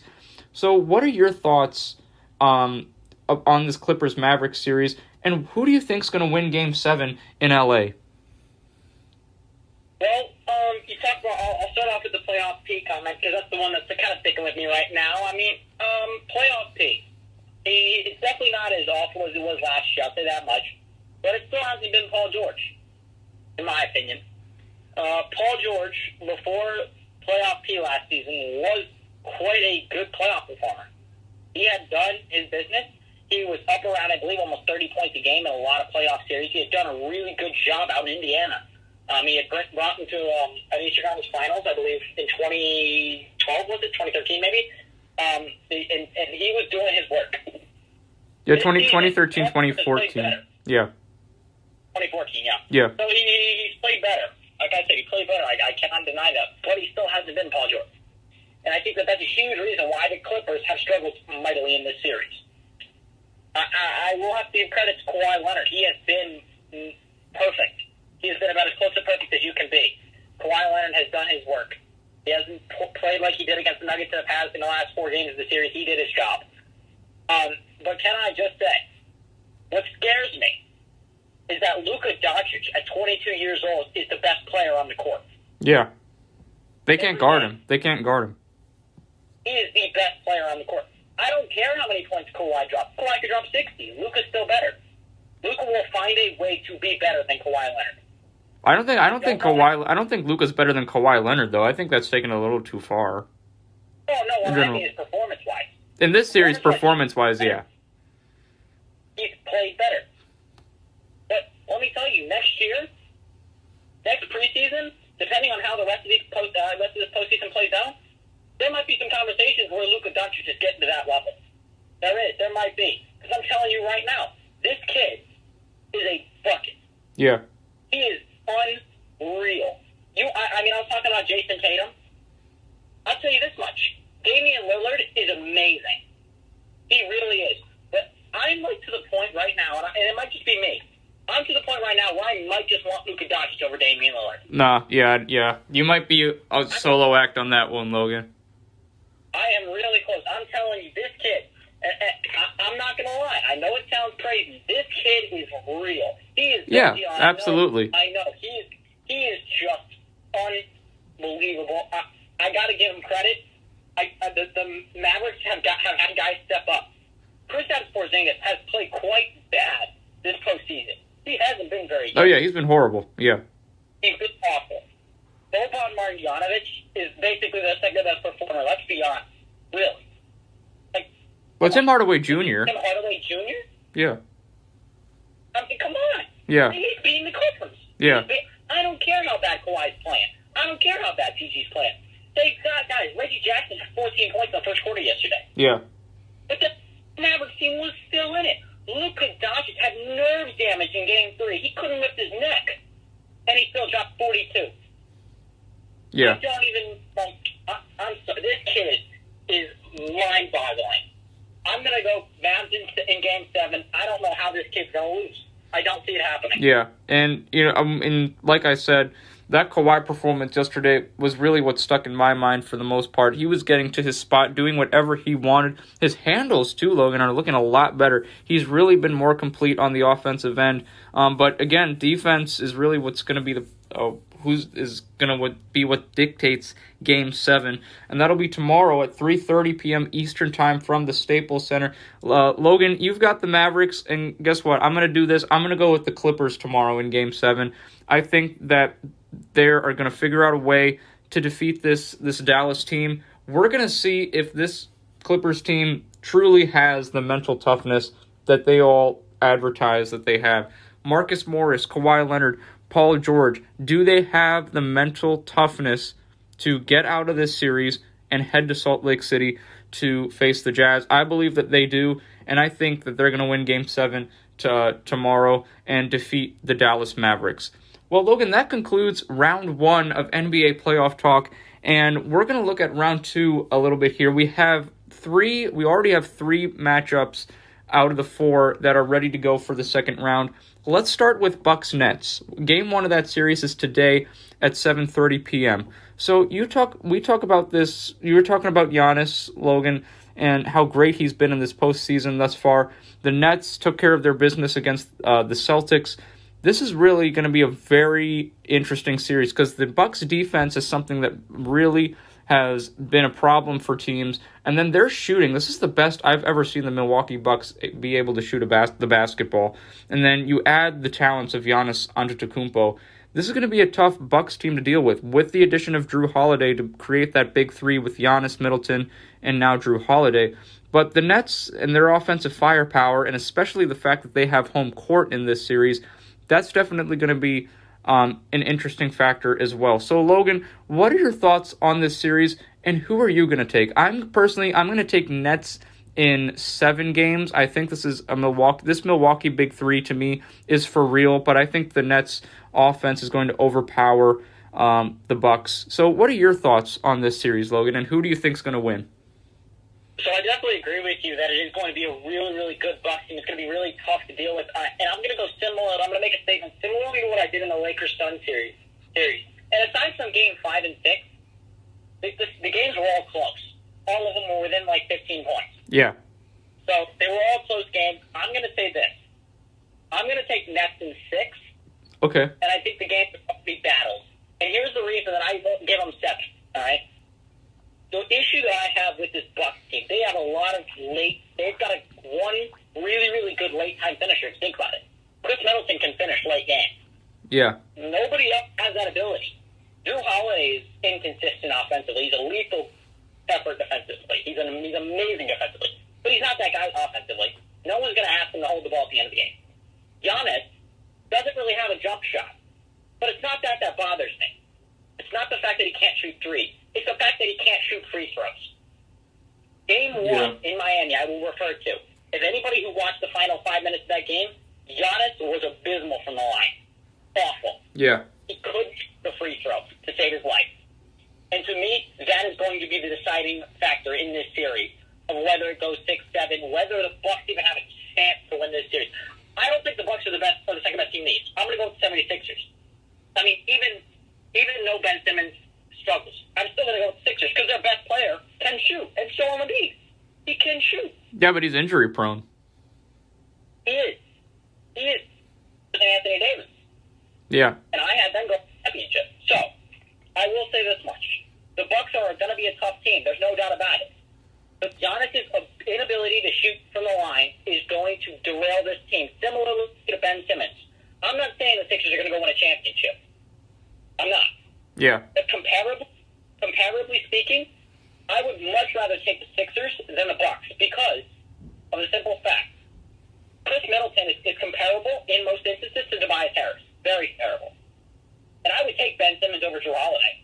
Easily. Okay. Even though he can't shoot. Yeah. So in my eyes, now that we're comparing, in my eyes, this series isn't going to go 7 as a result of Giannis Antetokounmpo's inability to shoot the basketball. But I still think it's going to be a good series. I think it's going to be a battle every single game. But at the end of the day, if you don't have more than one guy that can finish, you're going to struggle in late game performances. Yeah, it's definitely going to be an interesting series, Logan, but we both have the Nets. I'm very excited. This is going to be a much tougher opponent, obviously, for the Nets than the Celtics were. And Game 1 of this series begins today. Nets will have home court. They'll have home court advantage in this series. And let's look at another series, Logan, the other side of this Eastern Conference second round bracket. Hawks and 76ers. We were talking about the Atlanta Hawks for a little bit. We were talking about Ben Simmons and Trae Young. This is going to be a very fun series to watch, Logan, I think, especially if Joel Embiid is healthy. And I'm really excited to watch the 76ers and how they will withhold the firepower of Trae Young. In my eyes, I have the 76ers winning this series in 6 games. I definitely believe that Trae Young is on the come-up, but when I look at the 76ers, I just think it's a more well-balanced, experienced roster. Atlanta's definitely right there in terms of a well-balanced roster, especially when you look at guys like Lou Williams coming off the bench. But I just think that Tobias Harris, Joel Embiid, who's going to stop Ben Simmons to me on the Hawks? I mean, John Collins maybe, but who really can stop him from getting to the basket with his strength? And then I think Ben Simmons can lock down Trae Young if he so pleases. He obviously has the height advantage, and he's got the footwork and the speed to do it. So if anyone can stop Trae Young on the Sixers, it's definitely Ben Simmons. And I think the 76ers defense is not something to mess around with. So I'll definitely give the Hawks 2 games in this series just because I think that they're very high-powered, very well-balanced offense. But I just think the 76ers will prevail and get to the Eastern Conference Finals in 6 games. Your thoughts on this series, Logan? Yeah, I mean, I agree for the most part, but I'm going to take the 76ers in 5. I think that I agree with every single word that you just said about the Hawks. Every single one of it. But I think that you got to give Ben Simmons a little bit more credit on Trae Young. I am going to give myself a safety net right here, right now. I didn't do that with the Lakers series, and it kind of burned me. If everybody stays healthy, it's 5 games. If Embiid goes down and misses a game, it'll go 6. Yeah. If Embiid is 100% good to go every game, it's 5. I don't see a doubt. Lakers, I didn't expect Anthony Davis to go down. If I know he goes down, I'll take the Suns in 7. But the problem is, if Joel Embiid is not 100%, this team doesn't have a number 1 scorer. Tobias Harris is good, but he's not a number 1 scorer. So to me, if everybody stays healthy on that 76ers team, it goes 5 games because I don't think Trae Young is going to get more than 25 points a game if Ben Simmons is guarding him 48 every single minute. Yeah. Honestly. But it is just that good. His lateral quickness is unmatched. He's 6'10". Yeah. He's 6'10", and he runs like a guard. Right. Like, I don't even know. Like, how do you get past him? There's no way. You don't get past him. So to me, if Ben Simmons stays on Trae Young, and that's the matchup that Doc Rivers goes with, this series is over in 5 games. I'll give Trae Young one really good game where he just gets sick of Ben Simmons and just drops like 40. But besides that, I don't know if I can. We talked about the Hawks, and I gave them a lot of credit, but I didn't say that they had scorers. They have a lot of young guys who are dogs. Yeah. They've got a lot of young guys who can run. They love defense. They're a talented defensive team. They don't have scorers. They have Trae Young. John Collins is a good 15 points a game. That's about it. They don't have anybody else, really. Well, they've got Bogdanovich. They've got guys like Bogdanovich and Herter. I'd give them. I mean, they can shoot the ball. Yeah, they can shoot, but at the same time, shooting is not the most efficient way to score. And unless you shoot like Steph Curry efficiency, not efficiency, but you know what I mean. Right. I would look at these guys as 20 points a game. Yeah, and to me, that's what you need to beat this Sixers team. Yeah, absolutely.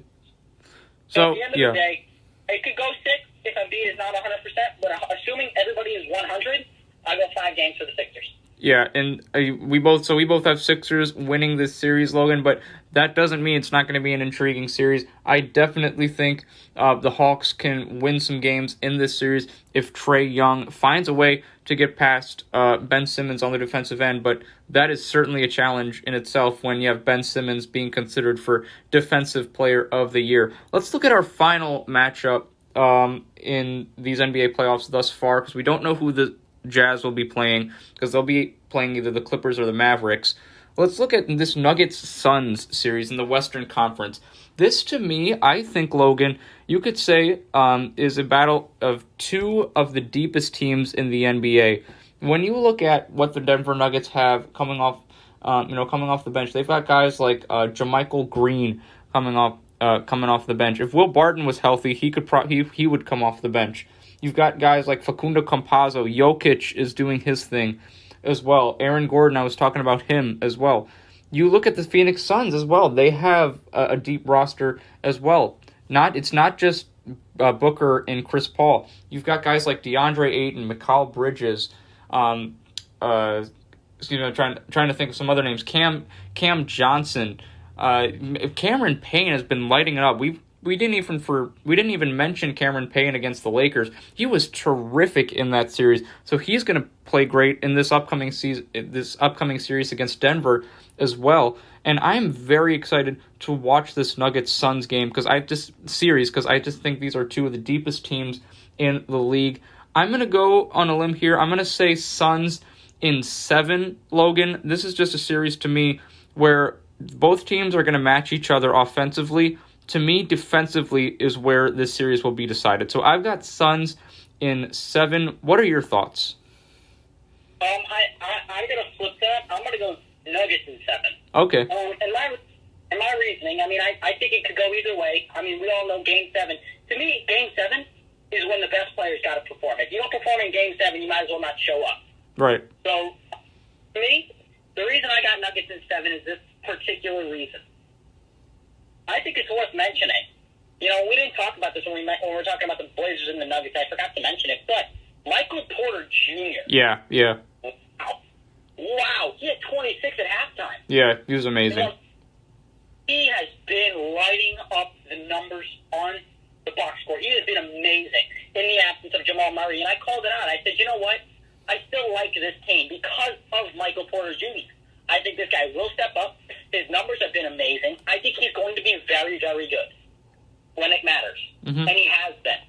So I think, as of right now, don't get me wrong, the Suns are a team to look out for. I already said that they were a championship contender in that Western Conference. But the problem is, Chris Paul, I talked about him still being very good. Yeah. He's not a finisher. He's not a closer. That's just not what he does. He's never been a closer. Never. Yeah. DeAndre Ayton, he's a talent. But now when you're going up against a 7'2" MVP in Nikola Jokic, nobody can be expected to be 100%. Right. Don't get me wrong. He did really, really well against Anthony Davis. But Anthony Davis was like 50%. That was not Anthony Davis. Right. You're going up against a guy who's coming off averaging almost 30 a game. Yeah. But we'll see how that pans out. Devin Booker, I don't have any answer. I think it's going to be a head-to-head matchup between him and Michael Porter Jr., who is worth mentioning, a very, very good defender. So I'm really excited to see what happens. But I'm going to go Nuggets in 7. It's going to be a dogfight. I think Game 1 is going to be, I'll call it out now, I think it's going to be within 10 points. I don't see a blowout going out in Game 1, but I think the rest of it's going to be any way you want it. It's no less than 6 games, unless Book drops 60 a game. Yeah. Unless it's going to go 6 or 7 for sure. And yeah, Logan, this is going to be a very tight series to me. Nuggets-Suns Game 1 will be this upcoming Monday at 10 p.m. Phoenix has home court in this series, so they will host the first 2 games, and if there is a possible Game 7, which Logan and I both think will happen, it would be in Phoenix. That wouldn't be till the end of June. June 20th is when that possible Game 7 would be. So, Logan, that concludes all of our NBA news. That took up the majority of the show. Let's get into some Indians talk here real quick. We're going to keep it locked in on Cleveland Sports. We're going to get into WNBA news next week, talk about the standings and everything associated with the WNBA next week. But for now, we're going to focus on two topics here real quick. First, let's start with the Indians, who have been playing well as of late, Logan. We talk about the Indians they lost there on Friday, May 28th. They lost to the Blue Jays, Toronto Blue Jays, 11-2. They lost to the Blue Jays again on Sunday, May 30th, 4-1. But then the Indians defeated Toronto at home at Progressive Field on Sunday in that doubleheader, 6-5. The Indians then hosted the Chicago White Sox on Monday, May 31st, and lost to them 8-6. However, since then, the Indians have won 3 in a row. In that doubleheader on the 31st, the Indians defeated Chicago 3-1. Then on Tuesday, this past Tuesday, Indians defeat Chicago again 6-5. But then they lost to the Orioles. So I apologize. It was a 2-game winning streak, not a 3-game winning streak. Indians fell to the Orioles yesterday by a final score of 3-1. But the Indians, in terms of standings, have not been affected too poorly here. They are 5-5 in their last 10, so haven't been as great as we would have hoped in these last 10 games, Logan. Now, they're now 4 games behind that first place spot. The Chicago White Sox still hold that first place standing in the American League Central Division. Indians in second place. They have a record of 30-25. And the Indians have some tough road games coming up here. They're going to need to win these games against these remaining 2 games against the Orioles, and then they're heading out to St. Louis for 2 matchups against the Cardinals before returning home for 3 matchups at Progressive Field against the Seattle Mariners. So Indians definitely have some challenges in their upcoming schedule. Logan, what have your thoughts been on how the Indians have played these last few games, and what are you expecting from them in these next upcoming games? Well, I mean, they've been a little bit inconsistent. I mean, you mentioned the 2-game winning streak, which is good, but I'm going to talk about the past 2 weeks because that's how long we've been out for. So right. They've been a bit on and off. It's been give a game, get a game, give a game, get a game. It seems like at a record of 30-25, they're still in a good spot to have a chance at the AL Central title. But they got to keep on pushing and pushing along because they are in the battle. Right. Guaranteed either way. The White Sox are on fire this season. But it's still, like I said, a race. When it comes to, the bat, I've been, really impressed with what I've seen. We've seen a lot of 6-4s, a lot of bigger numbers from the Indians, which is kind of what I wanted to see. But from a pitching standpoint, they haven't really performed. Yeah. I've seen also a lot of late-game heroics with batters in scoring position. Most notably in that doubleheader against the Blue Jays. In the second game of that doubleheader, I remember a sacrifice fly to right field by Jose Ramirez brought in the winning RBI, and that's what they need to do. The bases were loaded. They got the guys in a position so that their big numbers, their big names, could bring them home, and they did. I think that is one of the most crucial parts of winning baseball. And the Indians have been that team all season long, I think, and I think that's what their has been. Continue to rely on that. They've got to get guys on. They play really, really well in the box. But, again, the depth from a step need to improve because even last night, the starter didn't go very long. Yeah. It was who was the starter last night? It was JC, right? If I'm not mistaken, I believe that's correct. Yeah. Yes. And he only went 3 innings. Yeah. He went 3 innings. So, I understand you're deep with the relievers, but the problem is you've got to let your starters go. You've got to let them go until there's trouble. So, I give them a lot of credit. They've been hanging in there, but they've got to continue to see the ball well and keep getting those starters in deeper in the games. And in these next upcoming games, Logan, Indians just lost to Baltimore last night. They have 2 more games against the Orioles. And then they have 2 games on the road in St. Louis before coming back for 3 more games against Seattle. So, Logan, what do you want to see from the Indians in these upcoming games? And do you think that they can win a few of these games in this upcoming road trip? Well, they're going to need to win it. Like I I'm just looking to see a little bit more consistency. It's been get a game, give a game. And I don't like that. That's not how you win baseball. That's not how you go to the postseason. Yeah. They have to take the next 2 games in this road trip in Baltimore. And then in my opinion, this St. Louis team, they haven't been super consistent. Right. They've been similarly to the game past couple of weeks. So to me, it's got to be one of those series where you take both games. Yeah. You got to take both games before you go and play a Seattle team who has, again, struggled a little bit.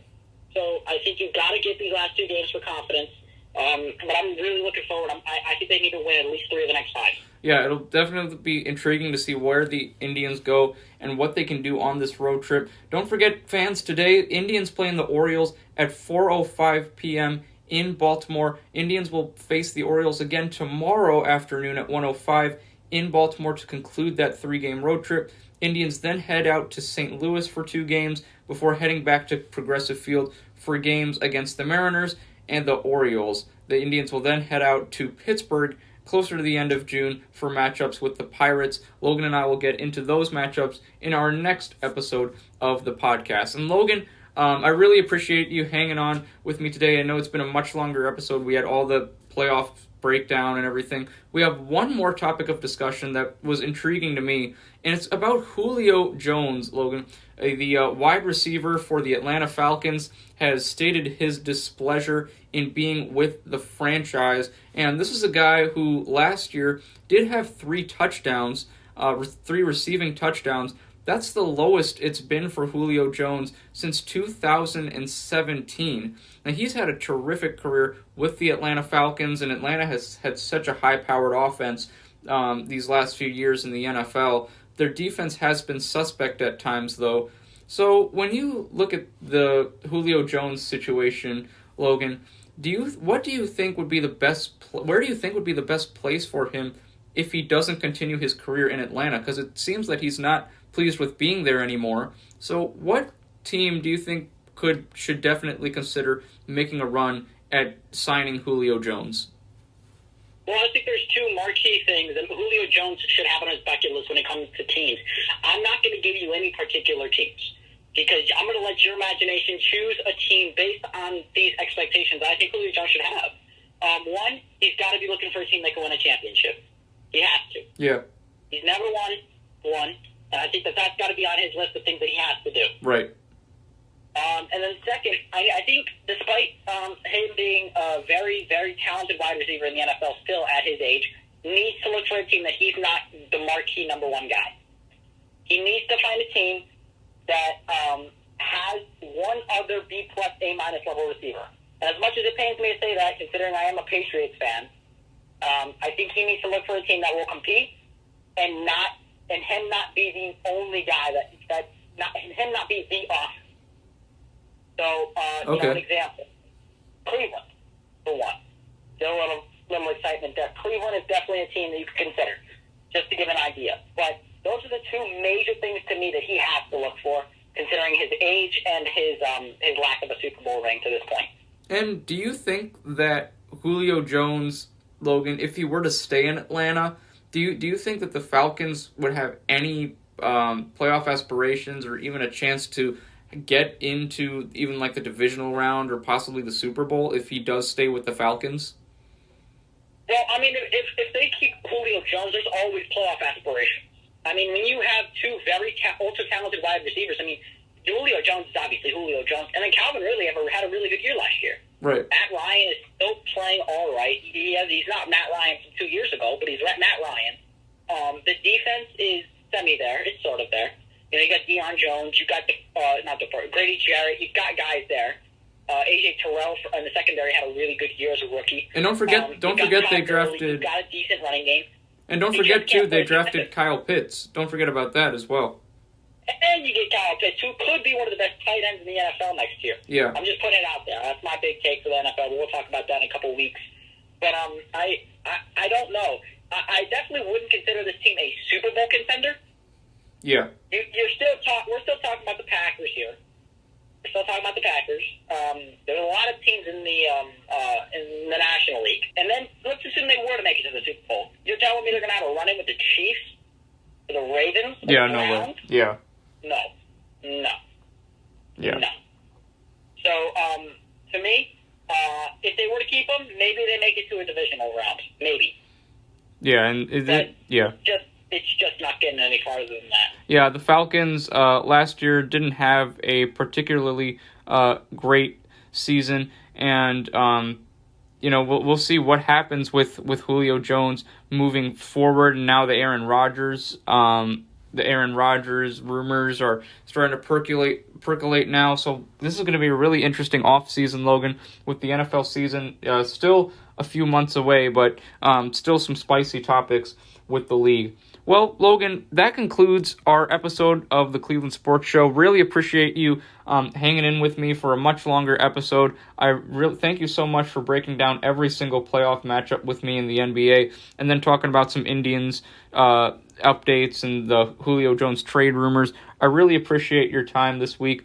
We'll see you soon for another episode of the podcast. Until then, have a terrific rest of your weekend, and thank you so much for your time, Logan.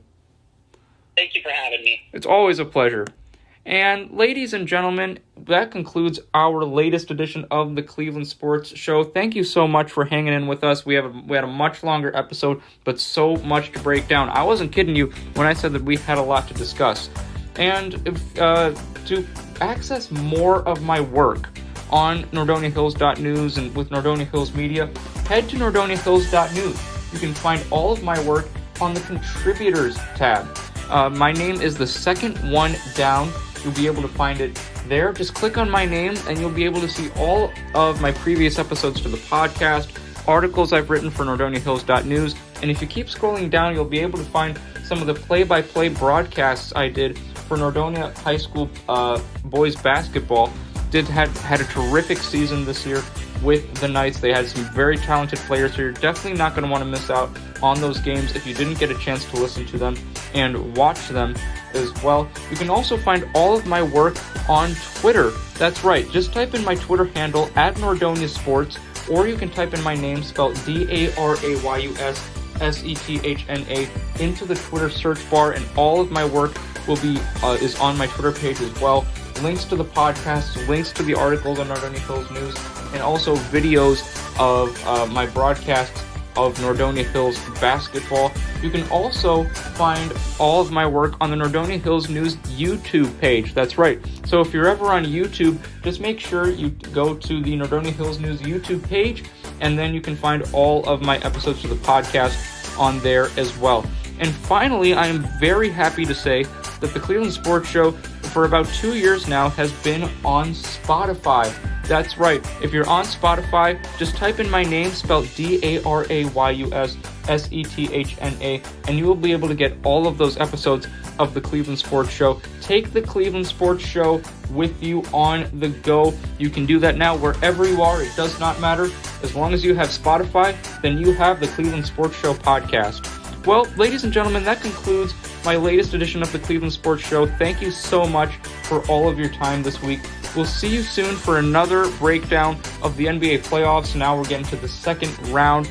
Logan and I will continue to discuss Indians updates. We'll talk about the WNBA in our next episode as well, and possibly we might have some updates with Aaron Rodgers or Julio Jones or any other NFL news. So stay tuned for that. In the meantime, ladies and gentlemen, thank you so much again for your time, and have a wonderful weekend.